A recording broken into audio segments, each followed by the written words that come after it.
但美有一只海军军舰船顶的飞弹发射器伫启动了后，煞出现故障。为着要避免发生意外，所以丹麦是把这个海峡海空交通拢总甲封封起来。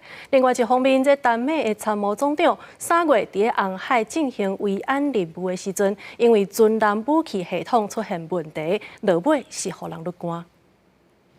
原本真无用的大贝尔特海峡经济关的海空交通，因为一只丹麦巡航舰测试伫这所在进行演习的时阵，飞弹发射器启动了故障无法度解除。丹麦武装部队表示，专家咧赶去军舰解决问题，所以大贝尔特海峡海空交通就关起来。丹麦海事局已经示警船只唔通通过这海峡，因为飞弹碎片落落去的风险。大贝尔特海峡伫全球上无用的海上航线之一，也是进出波罗的海主要海上通道。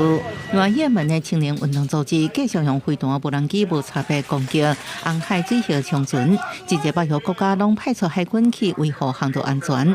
丹麦海军也是其中之一。不过，伫3月初9的任务期间，新型的伊凡消费德级的巡航舰所出现真侪摆作战系统失灵，防空飞弹出入快跑，无法度发射这问题。丹麦国防部测试将参谋总长伦特福是透露，国防部长普尔森表示，美国信任伦特福。We did have some system failure or system degradation, which challenged a bit our engagement.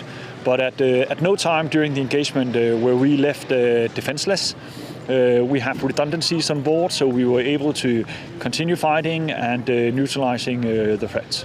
丹麦媒体报道，伊凡消费德号舰长向后上月批，不管荷兰生产自动相控定雷达甲丹麦家己整合的战斗管理系统出现问题。不过无指出确切问题是啥物。国防部建议军舰避免将这雷达用伫火控导引，先用能力较歹的射控雷达甲光电对装置飞机来导引武器，这引起海军甲军舰生产商的重视。公司新闻陈慧仁报道。